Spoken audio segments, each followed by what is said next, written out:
এই দাঁড়া, কই যাচ্ছিস তুই? এই তুই এখানে আসছিস কেন? তোর সঙ্গে আমার কোনো কথা নেই, তুই এখান থেকে চলে যা। আমি জানি তো আমার সঙ্গে তোর কোনো কথা নাই। আমি তোকে আটকানোর জন্য আসিনি, আমি তোকে দুটো কথা বলার জন্য শুধু আসছি। এ ভাই, কে আপনি? ভাই আপনি থামেন। কে আমি সেই পরিচয়টা আমি আপনাকে দিব। দাঁড়ান। এই, তুমি এখানে কোনো ঝামেলা করো না, তুমি চলে যাও। আপনি থামেন, আপনার সঙ্গে আমি পরে কথা বলবো। আগে এই বেঈমানটার সঙ্গে আমি আমার হিসাবটা চোকাই, তারপর আপনার সঙ্গে আমি কথা বলবো।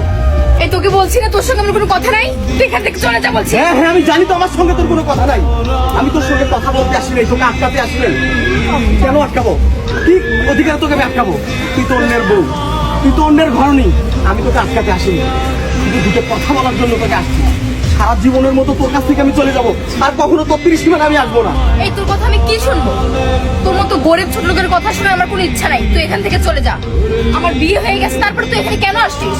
যা এখান থেকে চলে যা। আর তোর তো যা বলার তুই আমাকে বলে দিয়েছিস, তুই তারপর কি জন্য আসছিস? যা চলে যা। হ্যাঁ, আমি তো চলেই যাব। আমি তো তোকে আটকানোর জন্য আসিনি, তোকে বাধা দেওয়ার জন্য আসিনি। তবে আমি মানুষ চিনতে বড় ভুল করেছিলাম, বড়ই ভুল করেছিলাম। আরে তোদের মতো মেয়েরা শুধু চেনে টাকা, অর্থ আর আভিজাত্য। তোদের তো মন একটা না, তোদের তো হাজারটা মন। তোরা তো গিরগিটির মতো রং চেঞ্জ করিস। তবে হ্যাঁ, তোকে একটা ধন্যবাদ দিতে হয়। শুধু তোকে না, তোর এই বড় ভাইকেও ধন্যবাদ দিতে হয়। কারণ সেদিন তোদের দুই ভাই বোনের ওই কথায় আজকে আমি প্রতিষ্ঠিত। আজকে আমি বড় বিজনেস ম্যাগনেট। আজকে আমার কোটি কোটি টাকা, আমার টাকার কোনো অভাব নাই। কি আছে তোর? কি আছে? আজ আমার এত বড় কোম্পানি আছে, আমি আমার কোম্পানির একটা গাড়ি বিক্রি করলে আমি তোর সমস্ত সম্পদ কিনে নিতে পারি। কোথায় তোর সে অহংকার? দেখবি টাকা আমার, দেখবি আমার কত টাকা, কত টাকা লাগবে তোর। নে, এই নে টাকা। আরো লাগবে, এই ব্যাগ ভর্তি টাকা আছে। টাকার বিছানায় আমি এখন শুয়ে থাকতে পারি। তবে কি অপরাধ ছিল রে আমার? বল, কি অপরাধ ছিল আমার? আমি তো তোর জীবনের সঙ্গে জড়াতে চাইনি, আমি তো তোকে ভালোবাসতে চাইনি। তুই আমাকে মিথ্যা স্বপ্ন দেখাইছিস, তুই জোর করে আমার সঙ্গে সম্পর্কে জড়াস। এত স্বপ্ন দেখানোর পর আজ কিভাবে তুই অন্যের বউ হতে পারবি? কিভাবে আমাকে ছেড়ে তুই অন্যের ঘর করতে যাচ্ছিস? বলতে পারবি তুই? বলতে পারবি? তোদের মতো মেয়েরা, আর তোদের মতো মেয়েরা শুধু আমাদের মতো মধ্যবিত্ত ছেলেদের জীবন নিয়ে খেলে। আমার মতো হাজারো ছেলে অকালে পৃথিবী ছাড়ে কেন জানিস? শুধু তোরা মিথ্যা মিথ্যা ভালোবাসার স্বপ্ন দেখাস। স্বপ্ন দেখানোর পর যখন দেখিস আসলে আমাদের ওরকম অর্থ নাই, আভিজাত্য নাই, তখন আমাদের মুখে লাথি দিয়ে এইরকম ধনের জীবনকে দূর করি। তখন আমাদের জীবনটা নরকে পরিণত হয়। কি অপরাধ ছিল আমার? কি অপরাধ ছিল আমার? বল, কেন আমার জীবনটা এভাবে নষ্ট করলি? কেন? কেন? এই শোন, এই, তুমি এসব বাদ দাও তো, তুমি চলে যাও এখান থেকে। আপনি থামেন, তোকে আমি একটা কথা বলি। হ্যাঁ দাঁড়াও। আপনি দাঁড়ান, আমার কথাগুলো আমাকে বলতে দেন। আপনাদের কথা আমি অনেক শুনেছি, আর না, এখন আমি বলবো, আপনারা শুনবেন।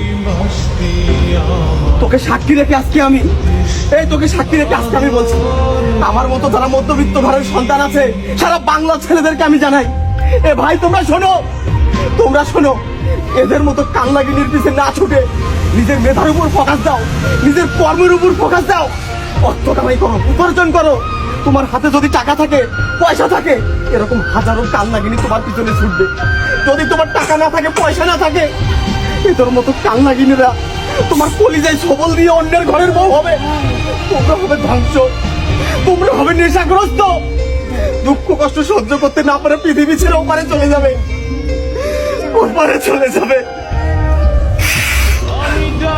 তবে শোন, তোকে আমি আবারও একটা ধন্যবাদ জানাই। তুই আমার সঙ্গে যেটা করেছিস, এটা যদি তুই আরো 5 বছর আগে করতিস, আমার ক্যারিয়ারটা আরো অনেক বড় জায়গায় যেত।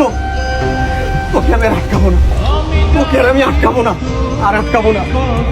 তবে আমি একটা জিনিস ভালো চাই, আমার পকেটে যদি টাকা থাকে, তোর মতো হাজারটা কান্নাগিনি টাকার পিছনে ছুটবে। দেখো মাম্মি, আমি এই মেয়েকে নেবো না। কি বলিস? হ্যাঁ মা। তুমি এসব কি বলছো? দেখো, ওর সঙ্গে আর আমার রিলেশন নাই, ছিল কিন্তু এখন তো নাই। এখন আমি তোমার বউ। এসব কি বলছো তুমি আমাকে? এ কথা বলিও না। আমার বোন যতটুকু বয়সে ভুল করার সেটুকু ভুল করছে। ও হয়তো বা ওর পিছনে ছুটছিল, আমার বোন কখনো ওর পিছনে ছুটে নাই। সেখান থেকে আমি বলতেছি আমার বোন ওকে নিয়ে একটুও ভাববে না, তোমরা সুখে শান্তিতে থাকো, সেজন্য আমি দুজনকে তোমাদের এক করে দিছি।